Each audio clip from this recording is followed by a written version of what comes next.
Terus kita kepada persoalan yang ditimbulkan oleh Tuan Husi tadi. Maknanya pusingan pertama ni maknanya meminta pandangan setiap ahli panel tentang topik yang diberikan tentang gangsterism, begitu juga dengan seks bebas sebagai dua fenomena bersangkutan dengan gejala sosial yang berlaku.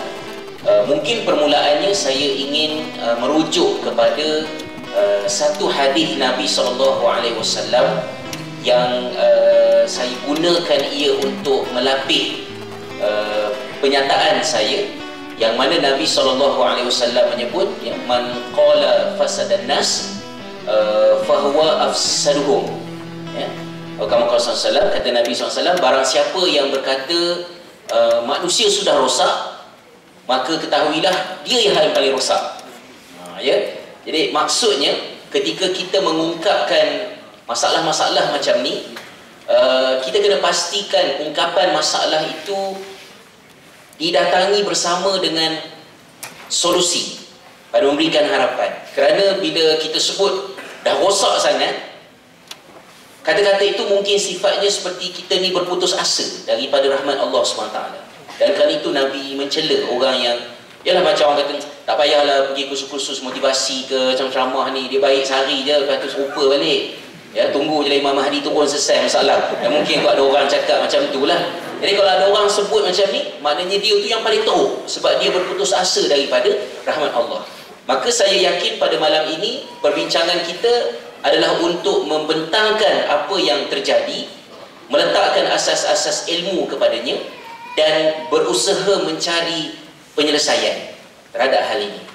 Dia mengingatkan saya kepada firman Allah Subhanahu wa taala dalam surah Ali Imran ayat 103, apabila Allah Subhanahu wa taala berkata, a'udzubillahi minasyaitonirrajim, wa'tasimu bihablillahi jami'an wa la tafarraqu wadhkuru ni'matallahi 'alaikum id kuntum a'da'an fa'alafa baina qulubikum fa asbahtum bi ni'matihi ikhwana wa kuntum ala syafa hufratin minan nar fa anqadhakum minha kadzalika yubayyinu Allahu lakum ayatihi la'allakum tahtadun.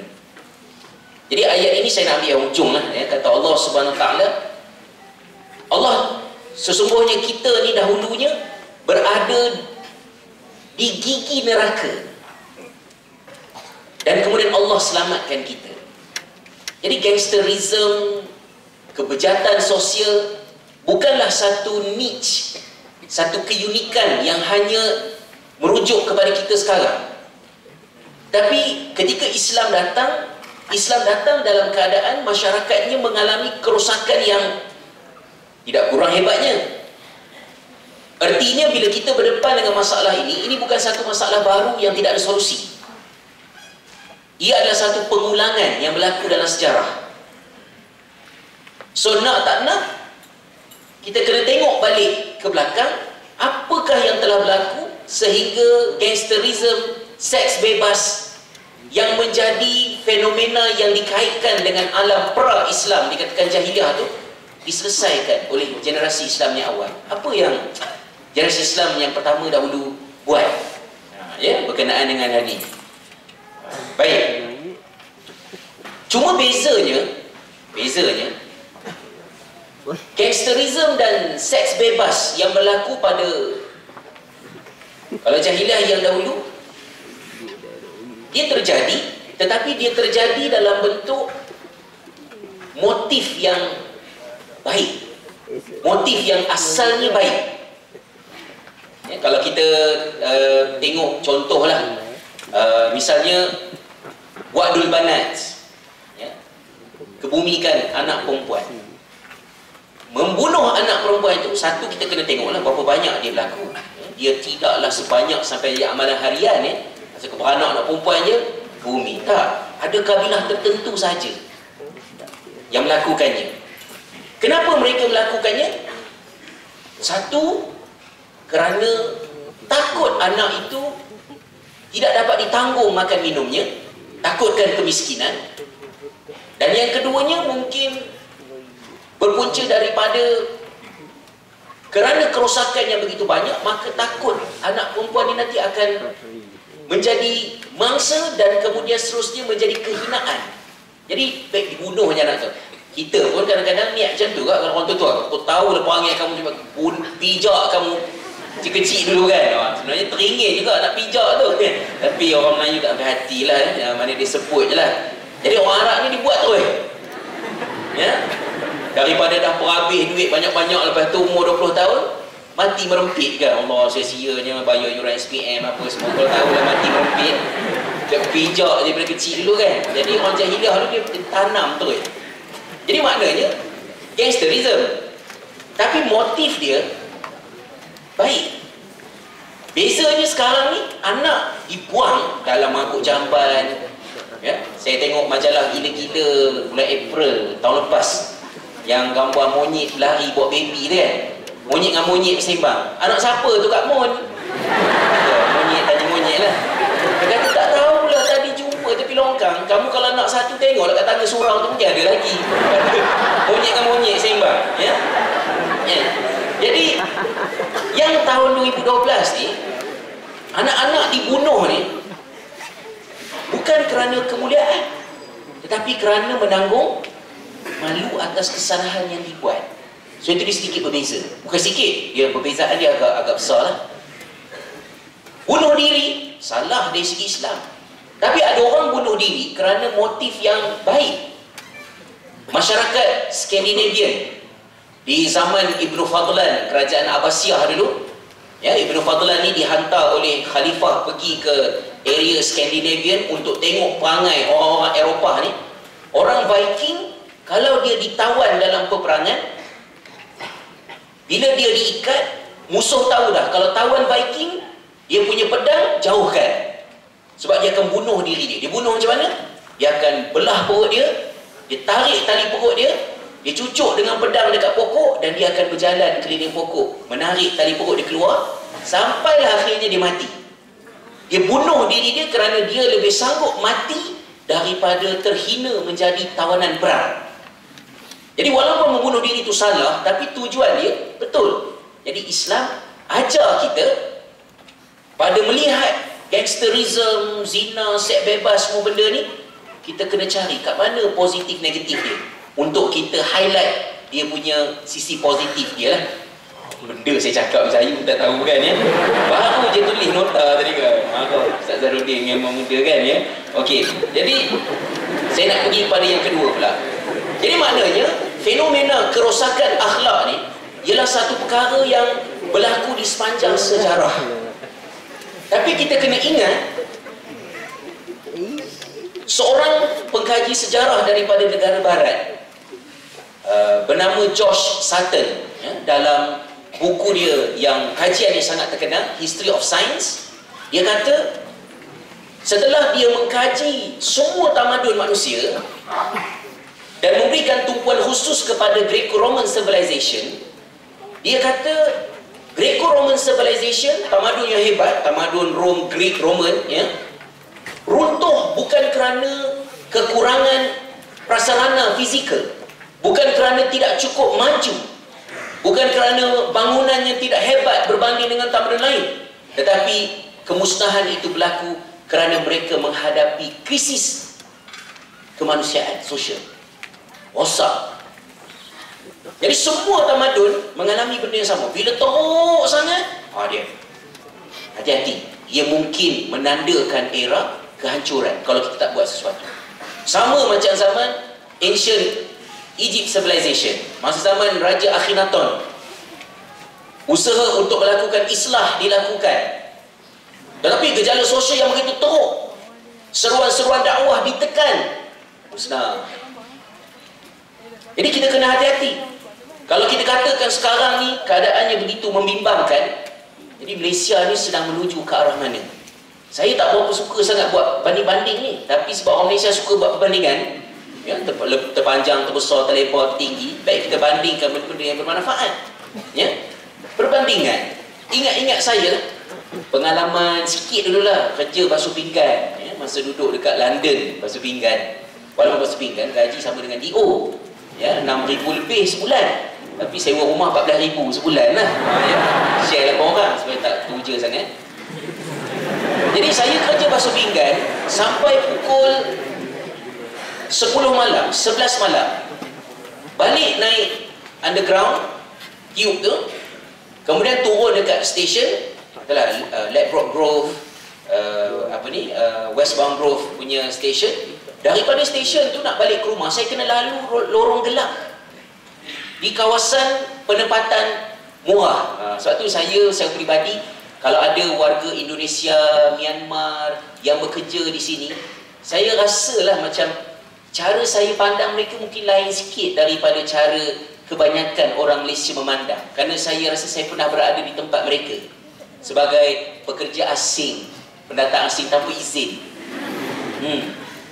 Ya, masa tu kita masih ada maruah, kita masih ada harga diri. Kita rasa tidak sanggup dihina, dan kita juga ada ilmu. Kita bukan orang kata gitu-gitu sahaja. Ada, tetapi kita duduk kat tempat tu. Jadi dia punya empathy tu lain sikit lah. Dia balik pada cerita tadi, ya, balik ke rumah malam, pukul 11 malam. Kadang-kadang orang muntah dalam train, mabuk, Friday night contohnya. Tapi saya tak ada rasa takut. Tak ada rasa, takutnya. Tak sama dengan perasaan saya masa saya lalu depan Maidin dekat Puri Raya tu. Takut. Risau dia. Sebab pernah terjadi, saya tengah melintas, dalam poket saya ada cash RM21,000. Saya diminta oleh kawan saya untuk keluarkan duit pada bank, tolong bawa ke satu tempat. Jadi saya nak tolong, dalam poket kanan saya ada RM21,000. Di kocek kiri saya ada duit shilling RM1 yang dulu tu, yang lebih kurang dalam RM10-11. Tengah-tengah jalan, kita belakang orang, bang, pinjam, minta duit sikit, gini tu, sorry, saya jalan macam itulah. Dia nak ikut lagi, dia kata, tiba-tiba saya rasa ada benda tajam kat perut saya. Dia dah cucuk dengan mungkin screwdriver kan. Saya pun seluk-seluk poket, nak ambil.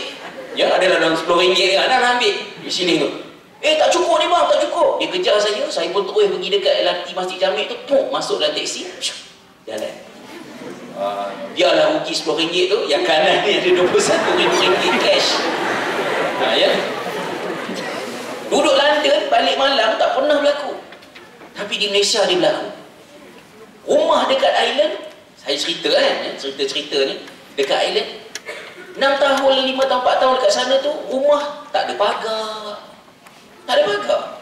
Nak masuk rumah, kunci, satu kunci je, tak ada grill pun. Tak, masuk. Tak macam rumah kita di sini. Pagar, dia punya grill dia kurang sikit je daripada penjara gajah. Kan? Dia punya mangga dia besar penumbuk. Rumah terbakar, mati tak boleh keluar rumah. Sebab apa? Orang mencuri, bukan setakat curi intan, komata, belian ke apa. Besi tutup lubang jamban pun curi dia orang. Landasan kereta api. Dan paling saya tak percaya, ada orang cuba curi mesin ATM. Tarik mesin ATM tu. Tu. Mula-mula saya balik Malaysia tahun 2004, lama dah cerita ni. Kena culture shock.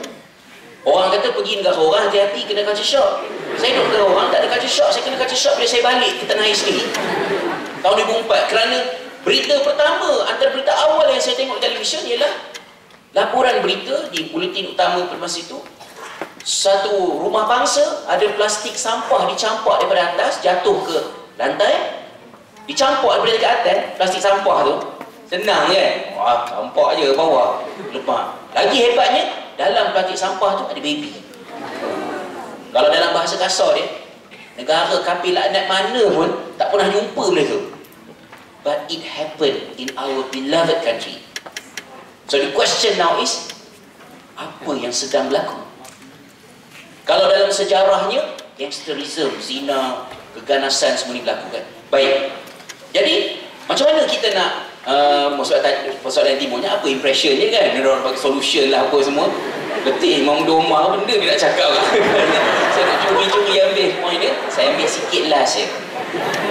Jadi gangsterism ni, kita diajar untuk mengenal pasti punca dia apa. Misalnya kita tengok keinginan untuk berzina yang berlaku kepada seorang anak muda yang minta kebenaran daripada Nabi SAW untuk berzina. Dia kata, izinkan aku berzina ya Rasulullah. Dia nak berzina satu part tapi dia minta kebenaran. Sahabat marah. Sahabat kata, mah. Maknanya, apa? What sort of question is this? Apa soalan merepek ni tanya, maksud macam tu kan? Sahabat nak pukul anak muda ni, tapi Nabi tahan. Nabi kata, bawa dia datang. Jadi bila Nabi SAW bawa anak muda datang, Rasulullah berdialog dengan beliau. Rasulullah tanya, kalau aku benarkan kamu berzina, aku juga perlu benarkan orang lain berzina sama. Dan kalau ada orang nak berzina dengan mak kamu bagi tak? Kejut anak muda. Mak? Ya. Kalau istilah orang Melayu lah, kepala mak, kepala bapak yang main. Kan, ya? Jadi bila Nabi kata, kalau nak berzina dengan mak kamu macam mana? Terkejut dia. Kalau ada orang nak berzina dengan anak perempuan kamu, ni terjemahan bebas lah ya. Kalau ada orang nak berzina dengan mak saudara kamu, jadi anak muda tu terkejut. Jadi Nabi SAW memberitahu pada anak muda ni bahawa kalau kamu tak boleh terima orang berzina dengan mak kamu, dengan adik kamu, dengan saudara perempuan kamu, maka jangan buat kat orang. Maknanya, keinginan anak muda itu untuk berzina bukan kerana gelodak nafsu sebagai punca utamanya. Tetapi keinginan anak muda itu berzina datang daripada sifat selfishness, mementingkan diri sendiri. Jadi Nabi betulkan masalah zina itu bukan pada menerangkan Astaghfirullahaladzim, kau tak dengar ke surah An-Nur ayat 31 Allah Ta'ala menyebut ya, tentang pengharaman ya, ayat kedua surah An-Nur tentang zina ke apa. Tapi Nabi pergi samping yang kelihatan macam tak ada kena-mena langsung dengan zina, iaitu sifat mementingkan diri sendiri. Jadi itu akan menjadikan tajuk perbincangan kita malam ni mungkin agak menarik kerana gangsterism dan zina mungkin hasil di hujung perbincangan kita ni totally sesuatu yang berbeza. Bukan tentang gangsterism, bukan tentang zina, tapi mungkin tentang apa dia agaknya. Ya, sajalah bagi misteri kan. Dan last but not least, the very last one, gangsterism ialah satu benda yang orang kata anarki, kekucak-kaciran. Ya, kalau ada perkataan tu, kucak-kacir ya. Kucak-kacir, kalau dimasukkan ilmu ke dalamnya, kucak-kacir itu boleh justify sesuatu. Sebab itu apabila timbulnya filem ya, Innocent of Muslim baru-baru ni, begitu juga dengan sebelumnya filem Fitnah, begitu juga dengan sebelumnya karikatur Denmark dan sebagainya. Apabila umat Islam mengamuk, marah, demo, bukan saya kata saya tak setuju dengan demo tu, demo lah, itu lebih baik daripada ada orang yang tak tahu apa benda. Apa benda berlaku ni, apa pun. Boleh teruk lah. Yang tu kalau kat UIA ni dia memang 3K je. Katil, kafe, kuliah. Ya? Lain tak ada. Kan? Eloklah yang demo tu, maknanya dia concern. Tapi kekhawatiran saya ialah demonstrasi yang dibuat mengesahkan satu teori yang cuba diperjuangkan di negara blok sebelah Amerika Syarikat sana, bertitik tolak daripada artikel yang ditulis oleh seorang orientalis yang Allah Ta'ala uji kita. Orientalis ni umur dia panjang, tak mati-mati, jahat dan panjang umurnya. Bernard Lewis, tak tahu berapa umur dia, 92 ke apa, dan dia masih aktif lagi mengajar ya. Bernard Lewis pada tahun 1990 telah mengeluarkan satu artikel ya, di Atlantic Magazine. Tajuk artikel dia ialah The Cause of Muslim Rage, punca kemarahan orang Islam. Jadi dia bentangkan macam-macam fakta sejarah lah, fakta sejarah semua dia bentang-bentang. Kita sebagai pengkaji sejarah teruja dengan fakta dia. Hebatnya alim sungguh Pak Syekh ni, sebab dia mengkaji. Tetapi kesimpulan akhir yang nak diberikan oleh Bernard Lewis sangat berbahaya. Dia bentangkan orang Islam marah kat ni, dekat Andalus marah, ni marah, sini marah, sini marah dan sebagainya. Kesimpulan akhir dia simple je. Sebenarnya orang Islam ni marah-marah ni sebab dia orang memang suka marah. Memang kerja dia orang marah. Apa tujuannya? Kita ambil contoh. Kalau misalnya mak ni jenis mak yang jarang marah, sekali mak marah, kejut anak-anak. Mak dah marah lah. Takut ni. Tapi kalau hari-hari mak marah, anak buat bola. Mak tu memang hari-hari kerja dia marah. Jadi maksudnya, bila Bernard Lewis bentangkan, dia kata, orang Islam marah, sebenarnya tak ada isu pun. Saja dia pun suka marah. Jadi bila kita mengamuk, masyarakat barat kata, kan. Dia orang memang suka marah, tu dah marah lagi dah tu. Tu dah marah lagi tu. Maknanya kemarahan kita mengesahkan teori dia, sehingga isu yang kita nak bawa jadi kecil. Sehinggalah orang Islam berhenti jadi pemarah dan membalas propaganda itu dengan sesuatu yang konkret. Kamu nak hina? Rasulullah tidak akan terhina dengan penghinaan mereka. Tetapi sikap kita yang tidak boleh memberikan respon berbeza daripada apa yang biasa ada tu, mengesahkan teori mereka. Itu yang saya tak berapa seronok. Jadi pusingan yang wallahu a'lam, sampai zaman